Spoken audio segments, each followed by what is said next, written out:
Olá, todo mundo. Estamos aqui no nosso segundo encontro da plataforma do diálogo.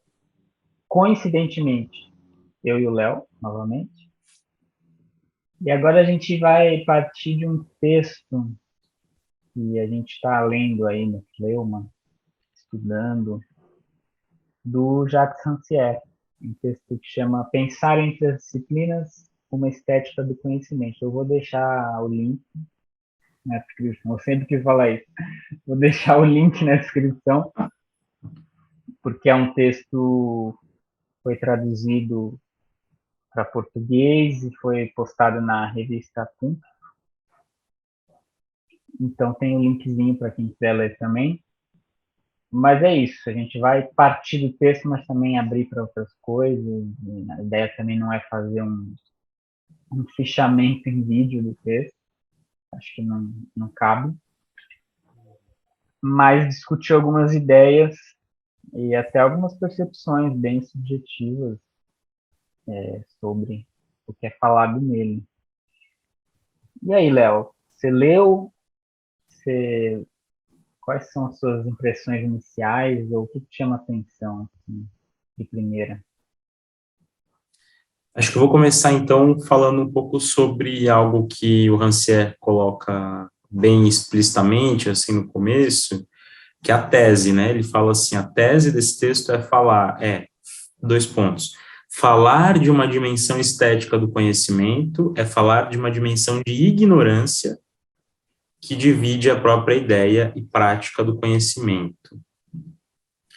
E pelo que eu consigo aí aprender desse texto, né, você vai me ajudando, Marcos, porque isso, né, acho que é um texto denso e muito cheio de referências a escritos anteriores, tanto do próprio Rancière, como também a debates que são próprios das ciências humanas, né, mas ele começa a discussão com algo do seguinte sentido, falando a respeito de uma catedral ou de uma construção, e o que envolveria essa apreensão estética, essa fruição dessa arquitetura, né? E de que modo que isso estaria ou não relacionado à compreensão mais sociológica do que é uma catedral, do que é uma construção, né?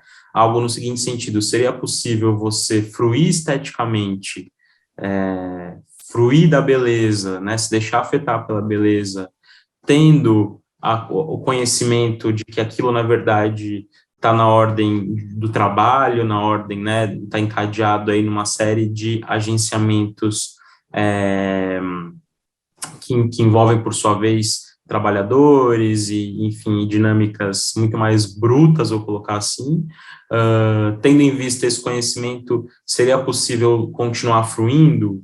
Ou ainda, né, a fruição depende disso ou não? Ela não depende. Acho que me parece que o pontapé da discussão que ele tenta estabelecer é um pouco dessa natureza, assim, né? E é por isso que talvez, em alguma medida, ele retome dizendo que apreciar, né, ou que essa dimensão estética, ela parte de uma dimensão também da ignorância, né, talvez porque, em tese, para você conseguir,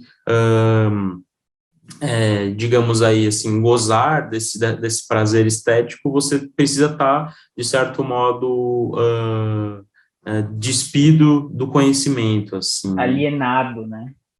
alienado do conhecimento, assim, é, e aí eu não sei, acho que eu vou, assim, vou a partir desse começo, eu já vou fazer uma outra provocação, mas que eu acho que tem a ver com uma inquietação aí que acho que passa por vários lugares, mas pensando aqui no nosso campo especificamente da criação de dramaturgia e de audiovisual, enfim, né, de cena, que são coisas que nos interessam, a nós dois pelo menos, mas que eu acho que é uma velha discussão que é você, assim, a gente precisa ter conhecimento de causa para gostar de uma obra de arte, deveria precisar ou não, né? Acho que é uma discussão antiga quando a gente fala, por exemplo, Bienal, né? Da Bienal de arte, inclusive estou com um cartaz aqui atrás da Bienal, foi algo que eu fiquei pensando muito, assim, dessa última vez em que eu fui, né,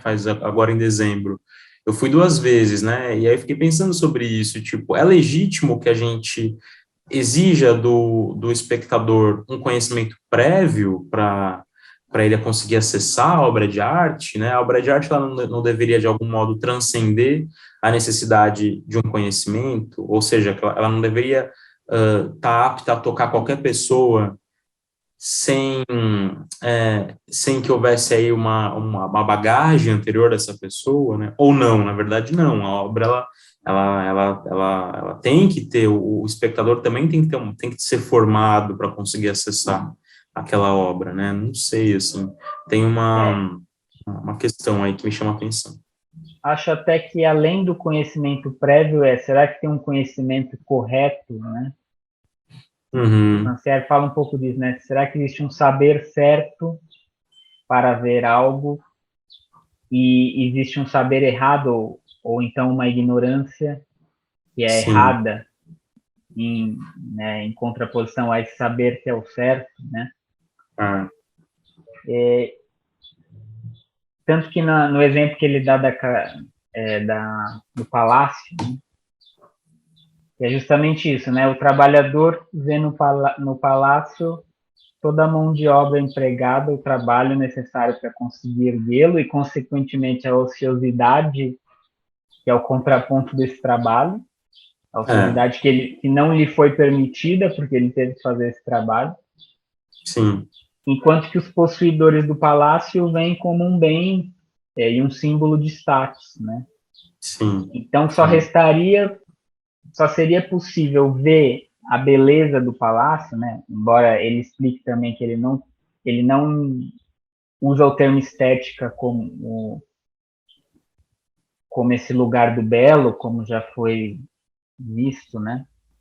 Mas, independente disso, só consegue ver e ter uma experiência estética com esse palácio quem, na verdade, estaria no meio termo entre o trabalhador e o possuidor, né?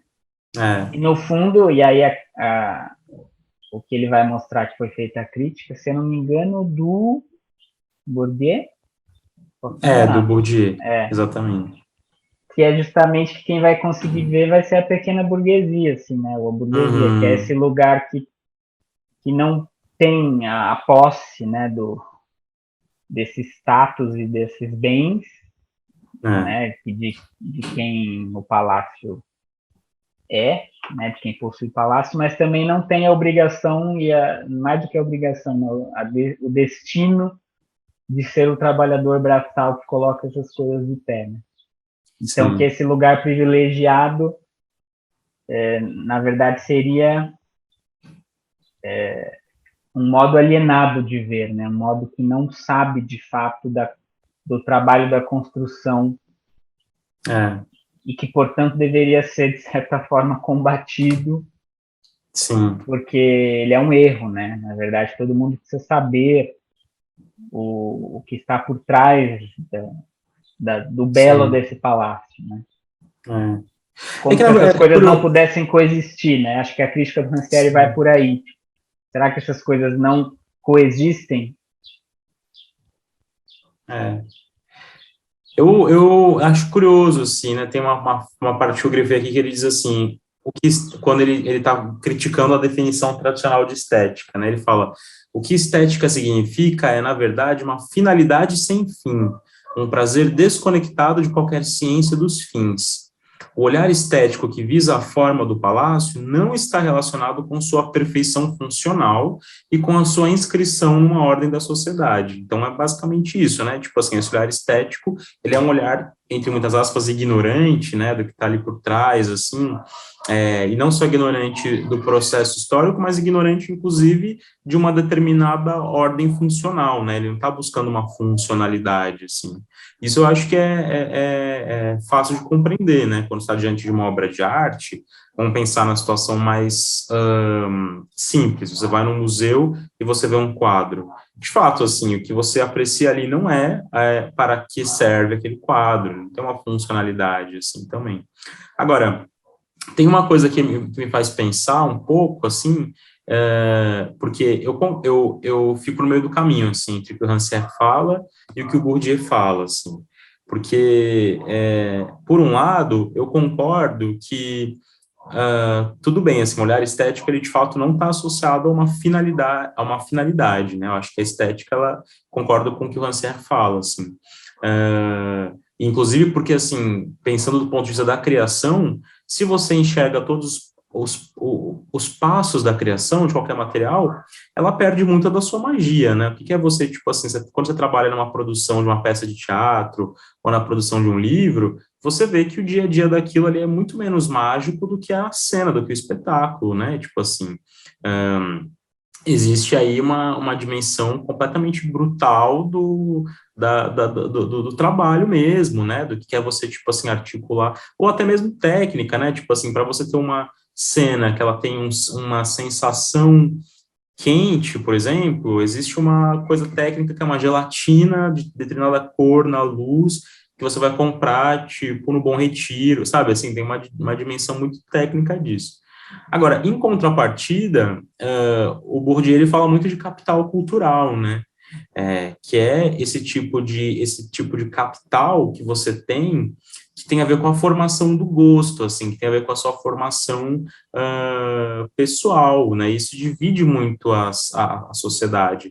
Não é só o capital financeiro que divide, né? O capital cultural, ele atua também como um divisor de águas e ele rege, de certo modo, uma dinâmica nossa de inserção em lugares, né? Então, assim, você entra num programa de pós-graduação, o que está em jogo ali não é só o seu capital financeiro, mas é o seu capital cultural, né, também. É o quanto você tem condições, quanto você tem bagagem, referências, né? O quanto que você foi formado por aquilo e tudo mais.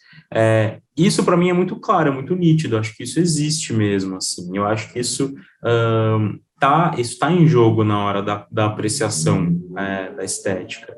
Eu não consigo concordar muito com o Rancière em achar que esse olhar, eu não sei nem se é isso que ele coloca, mas assim, me parece que vai para esse lado, de achar que esse olhar estético, que busca essa finalidade sem fim, ele é tão puro, ele é tão neutro, assim, né? Eu acho que existe algo que tem a ver com uma formação do olhar que permite mesmo, assim, né, que esse olhar, Treinamento do olhar, né? um treinamento do olhar. E aí esse treinamento Ele fala, desculpa. não, ele não é ingênuo, né?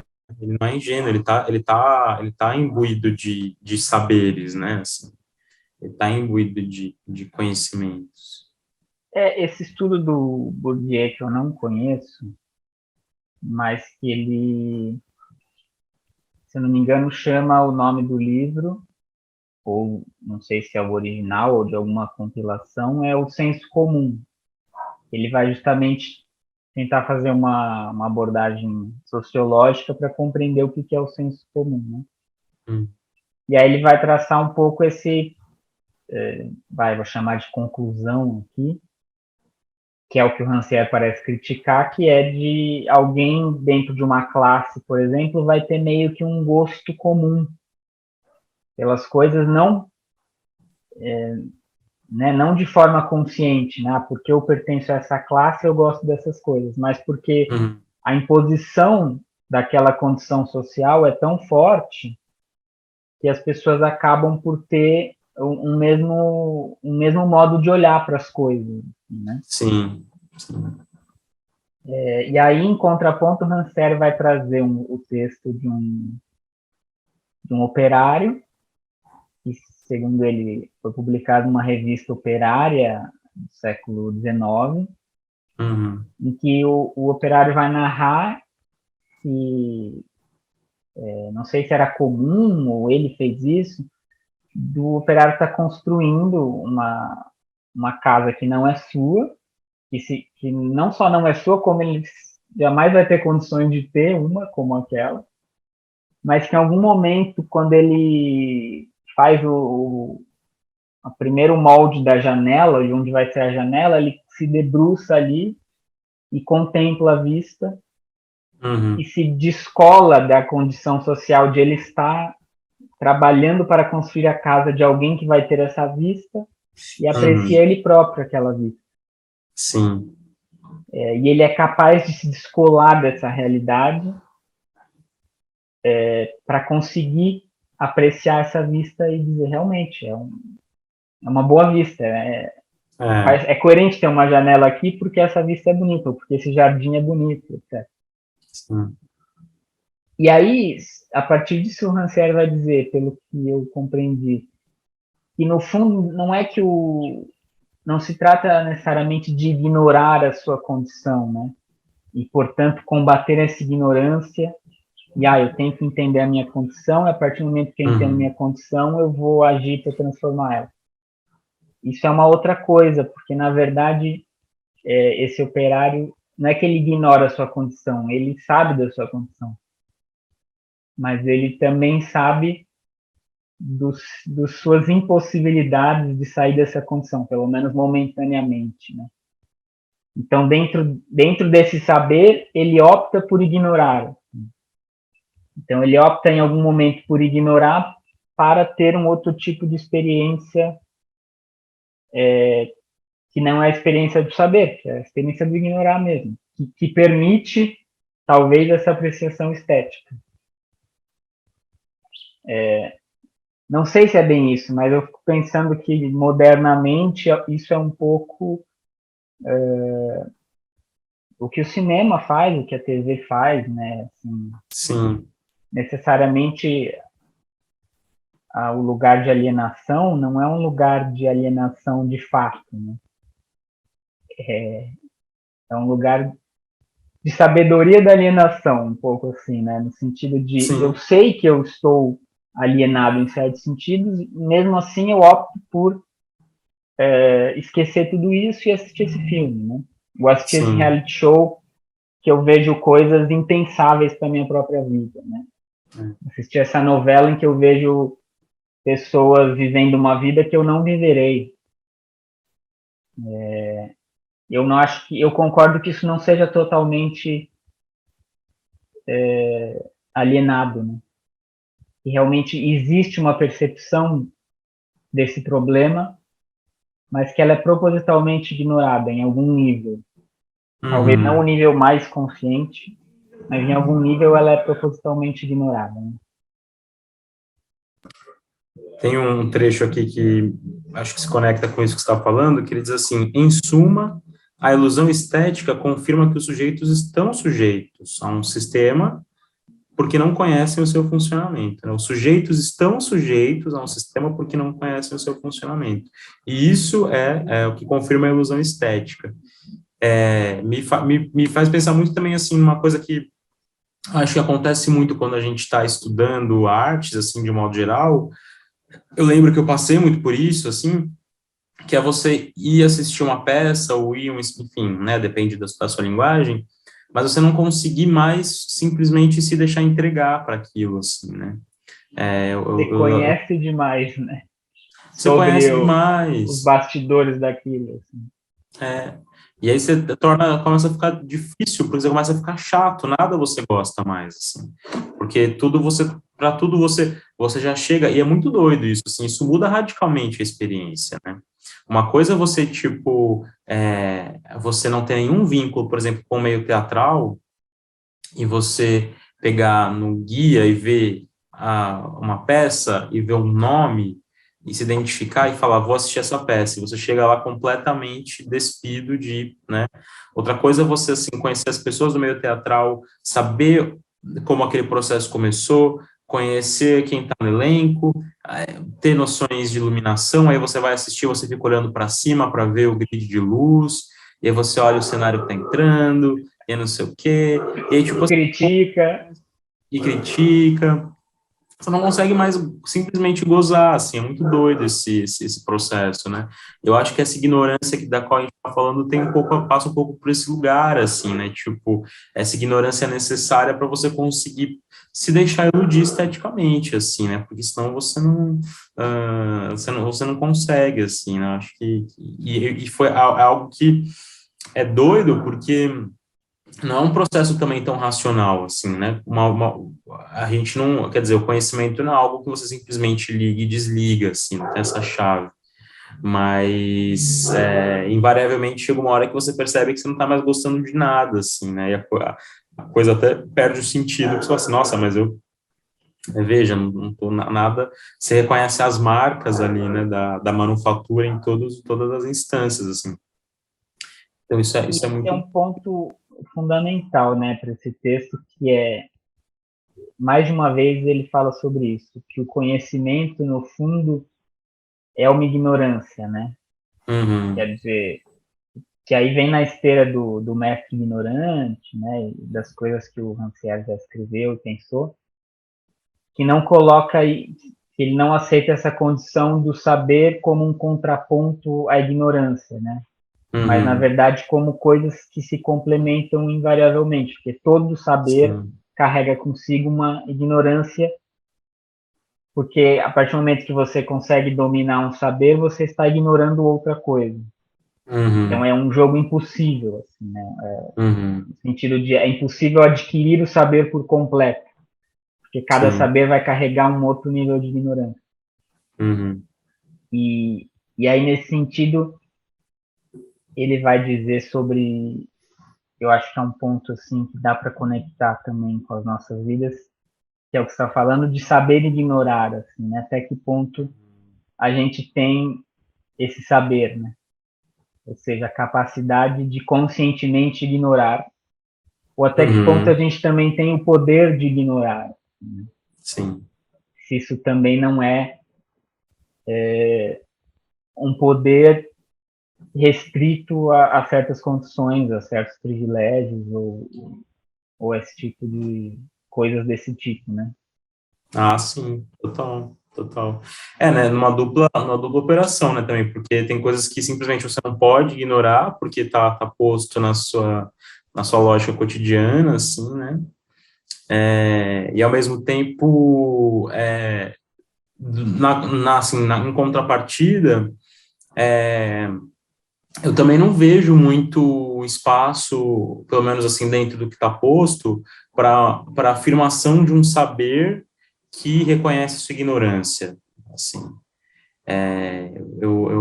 Que eu acho que é uma atitude muito louvável, na verdade, assim, né?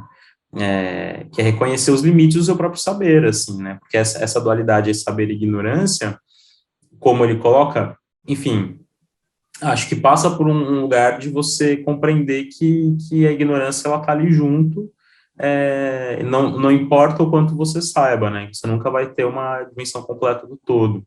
Só que eu não consigo reconhecer muito essa disponibilidade nos nichos aí que, de algum modo, se valem dos saberes, assim, dos saberes dos poderes, sabe? Pelo contrário, assim, eu acho que o que eu enxergo mesmo é uma tentativa cada vez maior, assim, dos críticos acadêmicos e afins de falarem verdades absolutas, assim, né? Verdades absolutas, tipo assim, eu não reconheço muito, seja na academia em si, mas seja na crítica de jornal, enfim, quer que seja, eu nunca reconheço essa construção de um conhecimento que pressupõe a ignorância, assim. Pelo contrário, eu reconheço muito mais uma afirmação de um saber absoluto, de um conhecimento absoluto, assim, né, e que, por sua vez, acaba implicando nessa ideia de um certo e errado, de um modo certo de ver tal obra, de um modo certo, de modo adequado de entender tal coisa, né. De existe uma verdade da obra, né? Uma Só uma. verdade da obra. Isso acontece muito com o cinema, né? Na internet. Do tipo, como se, descobrimos a verdade de tal filme, e que realmente Uhum. o diretor ou roteirista quis dizer com esse filme. E eu lembro que isso me marcou a última vez. Isso acontece sempre, né? Mas me marcou com o Parasita, que tipo, bombou, né? De menções ao filme Parasita, Uhum. aquele filme coreano, e que todo mundo parecia que tinha essa carga da verdade, do tipo, veja, o filme mostra as relações sociais injustas, os ricos e pobres, e aí eu fui assistir o filme e realmente tem isso no filme. Mas algumas coisas que eram tratadas como se fosse uma grande descoberta, tipo, eu descobri o enigma, eles moram no subsolo, porque o subsolo na verdade, é uma coisa tão óbvia do filme, não é enigma nenhum, assim. É simplesmente um trabalho de escolha de set bem feita, assim, né? Escolha de Sim, cenário bem feita, escolha de figurino bem feita, escolha de arte, de modo geral, bem feita. Não é sim, nenhum segredo que precisa ser descoberto e que é, algumas pessoas muito inteligentes na internet que descobriram e foram lá dizer na internet que o filme é das classes sociais. é. E aí é curioso porque, embora o filme seja muito sobre isso, de fato, ele tem muitas camadas também, né? Ele tem personagens, né, só pegando esse exemplo, tem personagens complexos, contraditórios, tem humor, tem uma coisa meio terror, tem várias Uhum, complexidades assim, e que se sim, você ler só as opiniões de internet, parece que é um filme super chapado, assim, né? Parece que é um é, filme militante, com uma é, verdade única, e não é o caso, né? Você acaba sim, simplificando a obra também, né? Essa ânsia de buscar a verdade simplifica a obra, né? sim, é. E, e também, como se diz, limita o olhar, assim, né? E aí Ah, você já vai sim, assistir com essa coisa na cabeça, assim, então é hum, sobre isso. E eu acho que isso também está acontecendo com a tal do Round Six, né? Que eu não assisti ainda, mas que também já falaram tantas coisas e comparações ao capitalismo, não sei o que, não sei o que, aham. que eu falo, nossa, eu acho que eu nem quero assistir mais, porque assim, parece Mas que precisava comunicar isso só, né? Parece que a função da série é fazer essa crítica. Pô, se vai fazer essa crítica, sim, já tá feita, então, né? Não precisa mais é, ter a série. Porque também não é é, uma crítica nova, né? Eu é. acho que se a série existe e faz sucesso é porque ela tem coisas, não além no sentido de serem mais importantes do que a crítica, mas coisas que deixam mais complexa do que uma crítica pontual, né? Sim. Não, esse Round Six eu acho que é uma grande coisa, assim, é um grande debate que acho que tem a ver. Eu queria voltar depois na questão da disciplina, porque, aliás, eu vou falar sobre isso antes, assim, antes de falar sobre o Round Six, mas porque no fundo isso tem a ver com o tópico aí que o Rancière trabalha do meio para o final, que é a questão da disciplina, tipo, né, disciplina como esse território, ele fala no território, de uma constituição do território do conhecimento, né, uma ideia de saber, é o lugar onde o conhecimento ele se estanca, né? A definição de um conjunto de métodos adequados a um determinado campo ou a um determinado tipo de objeto. Então, assim, a disciplina ela acaba de algum modo fechando, ela acaba circundando as possibilidades, assim. E um pouco essa crítica, vou chamar de crítica disciplinar, talvez, né? Acho que ela tem esse lugar, assim, ela pega determinados métodos de trabalho para determinados objetos e ela dá uma definição, né? Ela caminha nesse lugar, assim, que me parece que não corrobora com a definição anterior dele sobre a estética e sobre a experiência estética, que é uma finalidade sem fim, né? Um prazer desconectado de qualquer ciência dos fins, né? A disciplina tem finalidade, assim, né? Ao passo que a estética não. Mas, pensando um pouco sobre isso, assim, falando sobre o Round Six, é curioso, porque o Round Six eu assisti a série, eu gostei muito. Claro que, assim, eu não precisei de muitos, e ninguém precisa de muito conhecimento de causa para entender que o que está em jogo ali é um debate sobre as condições materiais de existência no capitalismo, no neoliberalismo. Porque é isso, as pessoas elas jogam, apostam a própria vida num jogo que vale a sua vida, porque elas não têm condições de sobreviver, elas não têm dinheiro. Então, tá posto, assim, isso não é tipo, como posso dizer, isso não é nada de excepcional na análise da série, né? O que me faz assistir do começo ao fim é de fato uma fruição sem finalidade, né? Porque eu estou num momento tranquilo, aí eu começo a ver aquela série, ela mobiliza, ela mobiliza um pouco minha curiosidade, mobiliza a minha empatia com determinados personagens, a minha antipatia com outros, ela mobiliza um pouco o meu espanto ao ver aquele cenário, né? Me faz, também por empatia, me faz, né, imaginar como seria eu naquela situação. Aí ela lida com quebra de expectativas, porque pessoas morrem de uma maneira brutal, né? Então, assim, ela lida com uma série de expedientes que são finalidades sem fim, né? E aí, só que aí um dia eu tava numa determinada aula que é uma disciplina que eu fazia sobre narrativas de ficção.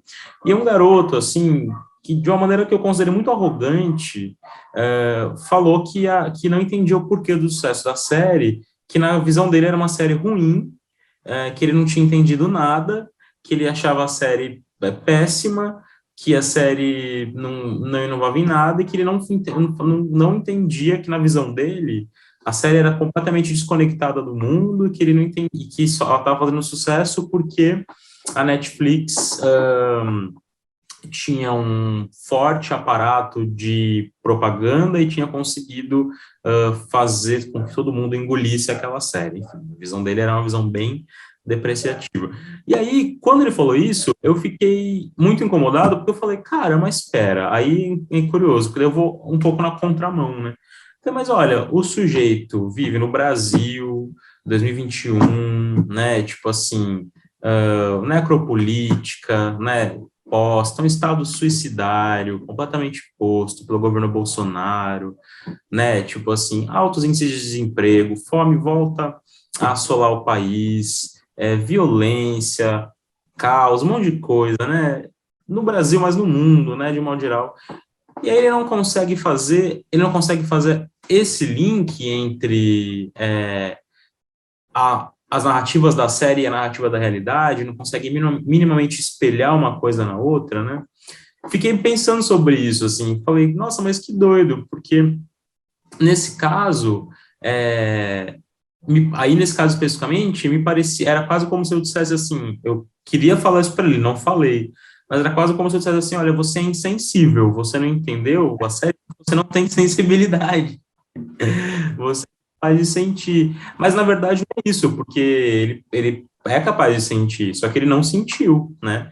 E aí, na verdade, por trás do que eu estava falando, talvez era como se eu dissesse assim, você não tem o conhecimento necessário, né, para compreender, assim, né?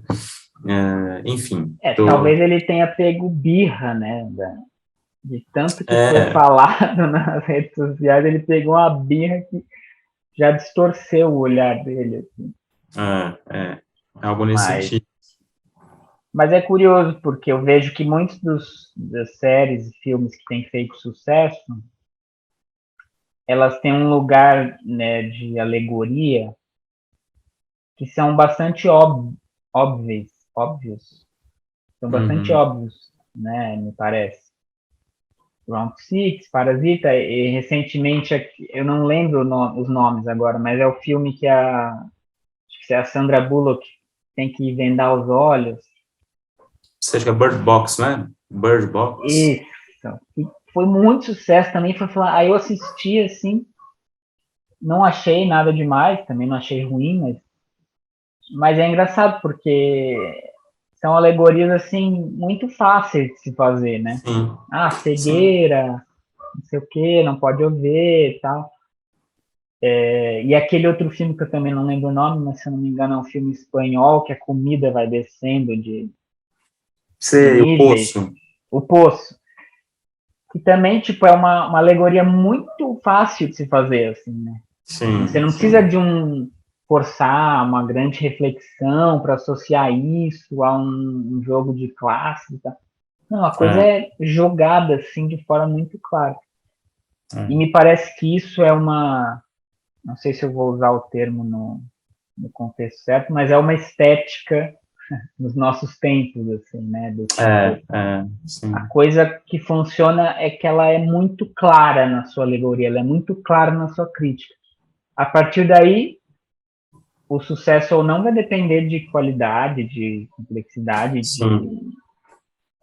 enfim, de uma série de É. fatores técnicos e poéticos, etc. Mas me parece que enquanto tema, essa coisa óbvia é o que está fazendo sentido, assim, né? E talvez isso tenha muito a ver com o momento que estamos vivendo mesmo, assim, né? Do tipo, Sim. tá tudo tão na nossa cara, assim, né? Tá tudo tão sem maquiagens, tá tudo tão... as coisas estão sendo mostradas, as coisas ruins sendo mostradas tão à luz, né? Tão a céu aberto, assim, à luz do dia, Sim. que não tem muito, né? O que esconder, não tem muito o que criar enigmas, assim, né? Mas é uma Sim, sim. sensação, assim, não me aprofundei. Teria É, que ver uma é. lista das maiores bilheterias e audiências dos últimos 10 anos, Sim. mas aí eu deixo para o seu grupo de pesquisa lá fazer. Mas eu Mas queria só... Fala. não, eu falo que eu tenho uma sensação parecida também. Eu tenho uma sensação de que é tudo é complicado também, né, Marcos? Porque é tudo tão assim. Acho que a gente vive um momento com a indústria cultural assim e com streaming, por exemplo, que tem tantos nichos, tantos mil nichos assim, que é muito difícil a gente falar em. Eu acho difícil falar em totalidades hoje, tipo, né? Assim, tipo, outro dia também eu estava falando para você antes a gente começar a conversa que eu fui no barbeiro e aí tava conversando com um menino que tava lá esperando, e aí o cara começou, veja só, né, tipo assim, eu estudo narrativas de ficção, séries, não sei o quê. Acreditava eu que tudo que estava no streaming e, enfim, no topo aí, eu tava a par. Ele começou a falar de um monte de série, e ele falava assim, mas como que é? Loki, você sabe essa série? Loki, que é de um personagem não sei, da coisa, assim, de heróis. Ele falou, mas você não viu tal coisa? Mas você não viu os Vingadores, o quê? Aí ele virou pra mim uma hora e falou assim, mas você não viu nada, então.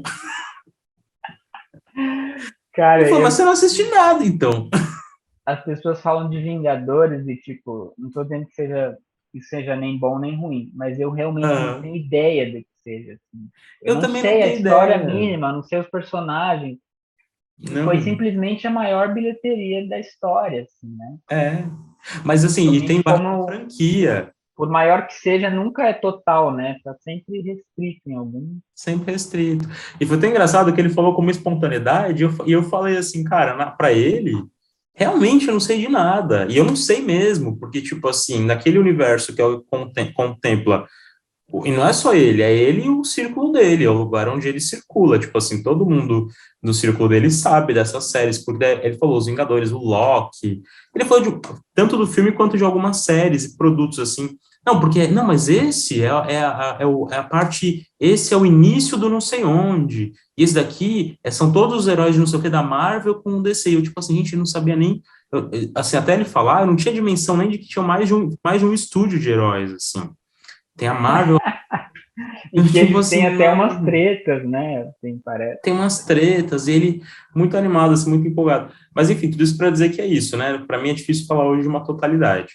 Agora, dentro de uma pequena totalidade onde eu circulo, eu concordo com você, de que acho que tem uma explosão de narrativas alegóricas que envolvem um pouco uma dimensão de um neoliberalismo digital com uma necropolítica, assim, né? Tem tipo algo que está aí, então essas alegorias do jogo da morte, os jogos que matam, as noites do crime, né, tipo assim, The Purge, eu vi O um muito bom, próprio 3% que é brasileira, né? Que é o bem isso 3%, também. é. Mas enfim, eu te interrompi, você ia falar alguma outra coisa antes. Não, bom, esse exemplo que você deu com esse cara na barbearia, acho que é bem o que o Rancière fala de todo saber carrega uma ignorância, assim, né? Sim, Ultra simplificando e trazendo para a vida comum é isso, né? Tipo, que ressalta o absurdo, né? De você falar, por exemplo, tipo, eu gosto de cinema, eu também. Né? Tipo, espera, qual cinema, né? é, Como se fosse uma coisa assim, tipo, como se os filmes tivessem, né, uma similaridade tão grande só por serem filmes, né? sim, sim, Ou acho que isso é mais grave ainda quando as pessoas falam, eu gosto muito de livros, gosto muito de ler. E é só que, tipo, no fundo tudo pode ser livro, né? Pode ser um livro de receita, pode ser um livro de ficção, pode ser um livro de filosofia, tipo, o suporte livro, ele carrega tantas coisas diferentes, né? E falar de Exato. gosto de ler, gosto de livros é uma coisa quase que inútil, na verdade. É, Uma é. fala que não diz nada, né? Como eu gosto Posso de usar uma livro. parte? É, Porque eu passei por uma situação muito parecida também com um outro conhecido que me falou: você conhece tal fulano de... É que nem, ele falou assim, que nem disse fulano de tal. Eu falei, mas quem que é? Ele, é um escritor contemporâneo. Você não conhece? Não.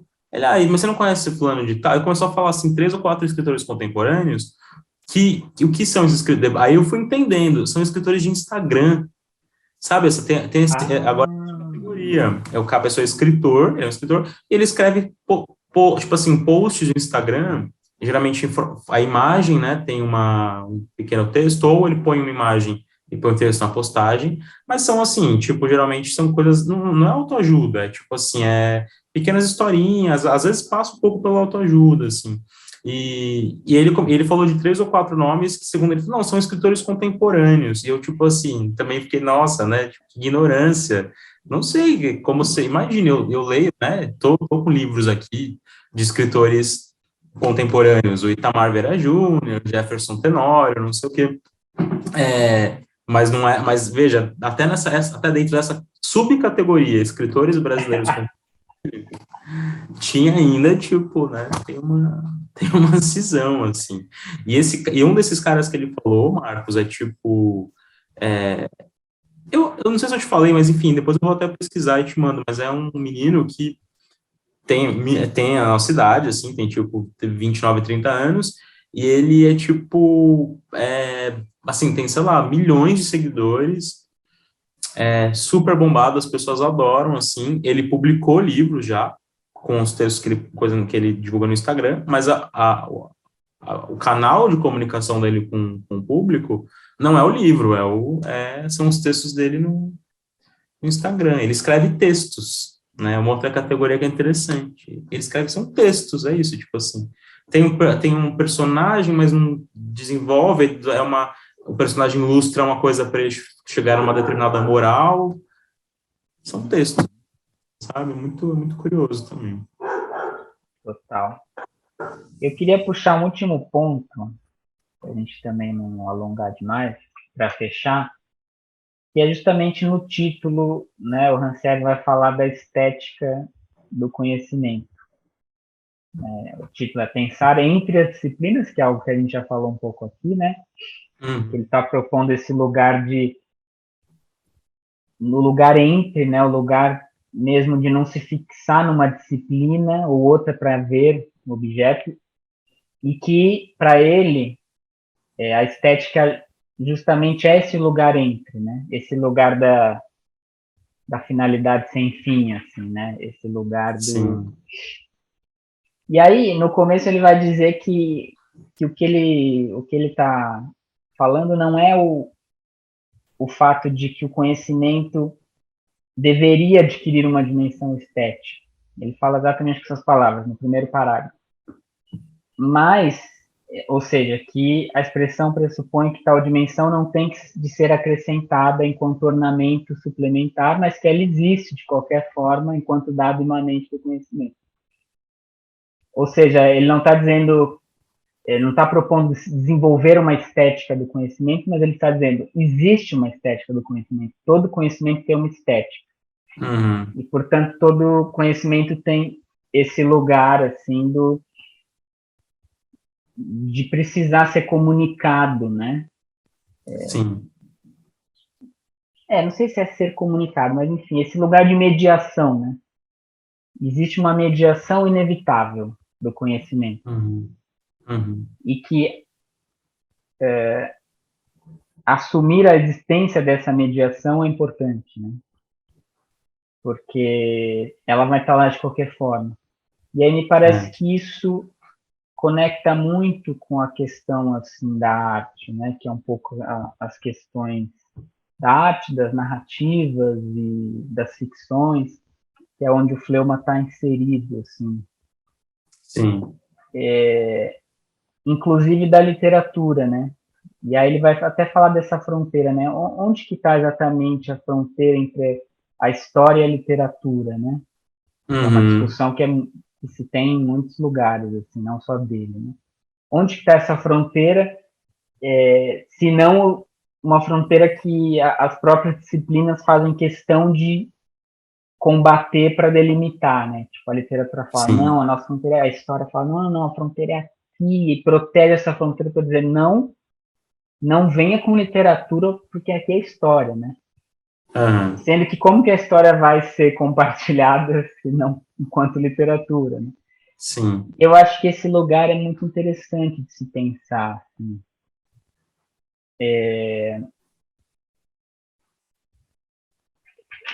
Como que é, como, como lidar com esse fato de que, no fundo, tudo vai ser mediado por um tipo de estética, assim, né?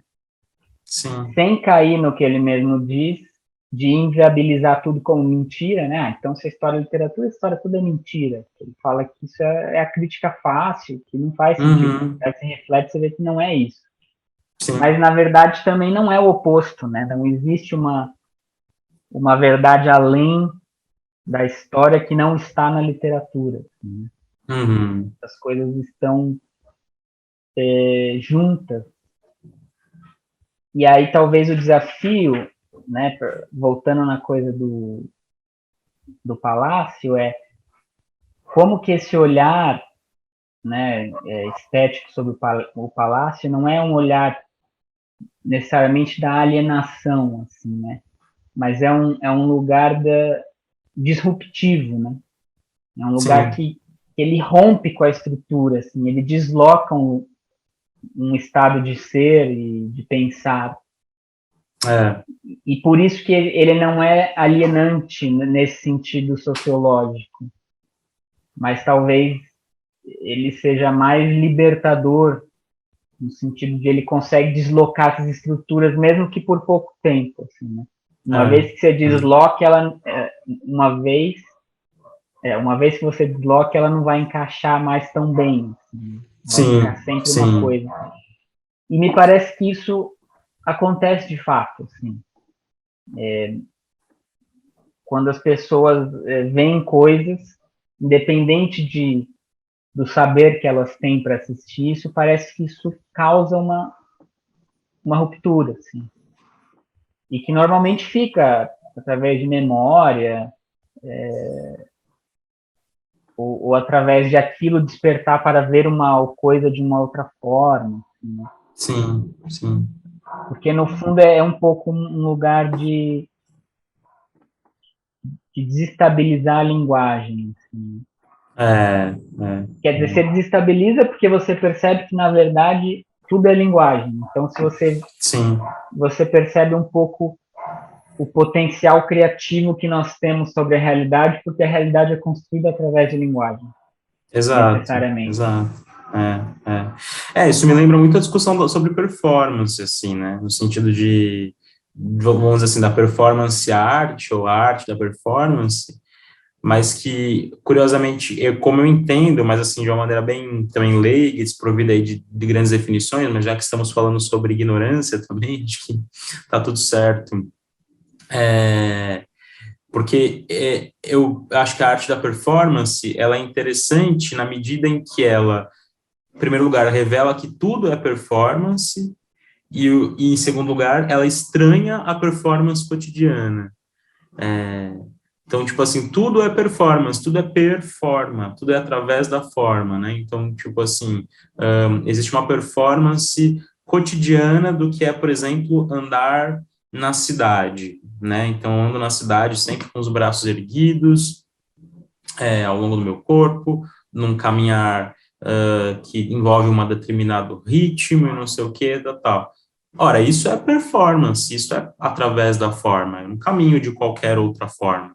Então, existe uma performance que é a do cotidiano, mas aí uma hora alguém, que é alguém que em tese é um artista, vai lá e resolve, tipo assim, andar de costas descalço, e aí ele desestabiliza aquela ordem da performance cotidiana e cria aquilo que seria a performance arte, né? A arte da performance. Então, tipo assim, parece que, eu tô dizendo isso porque eu acho que tem a ver com o que você falou da linguagem. Tudo é linguagem. Mas na hora que eu estranho a linguagem, eu evidencio a linguagem. A performance parece que está no mesmo lugar. Tudo é performance. As relações sociais estão mediadas por performance, só que na hora que você cria uma desestabilização, um estranhamento, e aí você evidencia que aquilo que você está fazendo é arte, né, que causa uma certa ruptura, assim, né, então me parece que isso, de algum modo se conecta, assim. Agora, ainda antes, de falar, acho que mais próximo da linguagem, mas, enfim, tem a ver com uma disciplina, não uma disciplina específica, mas algo que ele pontua, que o Rancière pontua no texto, que é o literatura, né, porque tudo é por literatura, isso também é muito doido, assim, você parar para pensar, porque, tipo, todo conhecimento, ele é transmitido através de literatura, ele é através de escrita, né, e aí não tem muito jeito. Ora, mesmo aí dentro disso, mesmo dentro dessa definição, por exemplo, os autores existem autores que são teóricos, são autores, digamos, do campo do saber, não são do campo da fruição, mas que eu me aproximo deles, eu me interesso pela obra deles porque a literatura deles é boa. Porque o modo como eles escrevem é um modo que me desperta uma certa fruição, assim. E aí isso é algo que me chamou a atenção no texto, fiquei pensando sobre isso, assim, né? Na medida em que essa estética ela é uma atividade desprovida de fins, de finalidades, é, o que isso quer dizer, né? O que quer dizer eu me aproximar de um autor de teoria? Foucault, por exemplo, né? O Roland Barthes, próprio Deleuze, que você sabe que adoro e tal, são autores que, assim, eu me aproximo deles muito porque a literatura deles é boa. E eu acho curioso, assim, pensar que tem, né, tem um campo de saber aí, mas o que me mobiliza não é tanto esse desejo de saber, ou, enfim, de estar a par do conhecimento que eles transmitem, mas porque existe algo aí de fruição, algo que tem a ver com estética na minha relação com eles, assim, né. Só para dizer que eu acho que as coisas, elas não se distinguem muito, assim, eu acho que elas estão sempre misturadas, assim, né?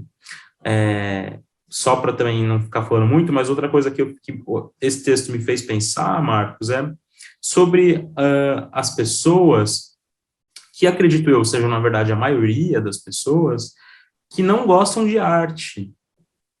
Tipo assim, que acho que tem muita gente que não gosta de arte, tipo, não gosta, não é uma questão para mim, não é assim, não tá, na minha vida não tá posto. Eu acho que a maioria das pessoas não gosta, assim, você fala assim, você gosta de arte? Não é indiferente na minha vida,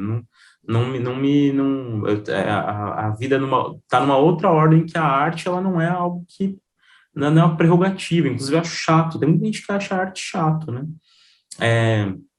Só que para essas pessoas que não gostam de arte, não quer dizer que elas não têm uma fruição estética de outras coisas, né? Isso que é muito doido, assim. Então, a pessoa pode não gostar que eu acho que é o que acontece com a maioria das pessoas em termos discursivos mesmo. A pessoa emite esse discurso, eu não gosto, não faz parte da minha vida, não me preocupo. Só que isso não a exime ou não a isenta de ter uma fruição estética diante de qualquer outra coisa, seja do pôr do sol, seja de um jogo de futebol, seja da novela, né, seja do que quer que seja, né, seja de um relacionamento com outra pessoa, assim, né. Então, fiquei pensando sobre isso diante da leitura do texto também, como é interessante isso, assim, né? Talvez esteja um pouco aí esse lugar da ignorância também, né? Você tá vivendo uma experiência estética sem ter a dimensão de que aquilo é da ordem da experiência estética, né? E aí talvez ganhe até outros nomes, né? É da experiência do divino, ou não tem nem nome, é da experiência do inominável, assim, né? Da ordem do inominável. Sim, sim. É, ou da ordem da saúde, né? Da saúde, Estou bem, né? Estou me diversão, sentindo né? bem. Ou total. Acho que a gente pode. Bom, acho não, mas a gente poderia voltar muitas vezes para essas questões. E acho que de forma direta ou indireta vai acabar voltando. São Sim, questões que interessam muito a nós individualmente, mas ao Fleuma. Acho que esse lugar, a gente estava até falando antes, né, não é exatamente um lugar interdisciplinar, talvez não seja um lugar interdisciplinar, mas talvez um lugar indisciplinar, assim, né? sim,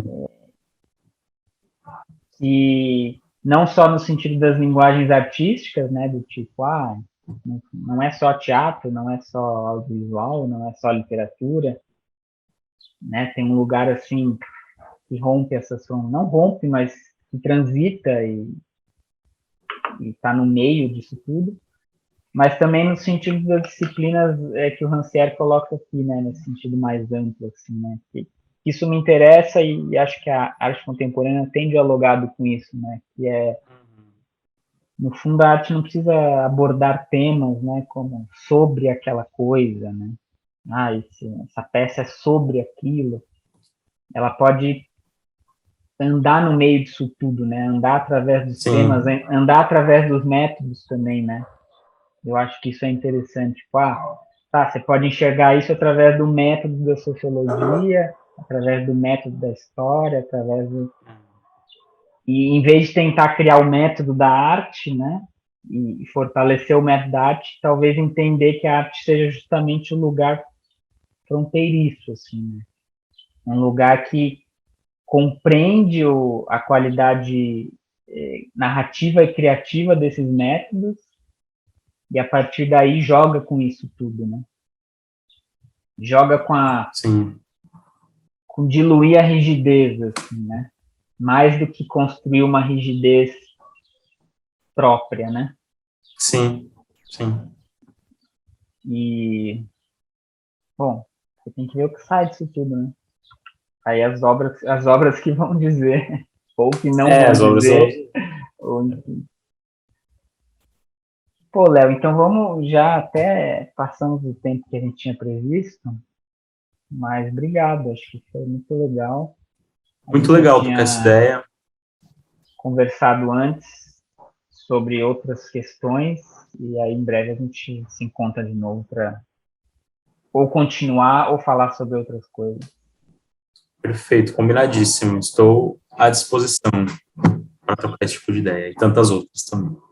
Maravilha, obrigado a quem assistiu, sobretudo quem chegou até aqui, e dá o like, se inscreve no canal, essas Ativa o coisas que os sininho. youtubers ativam o sininho, os youtubers falam. E valeu, gente. Valeu, Léo. Até mais. Valeu.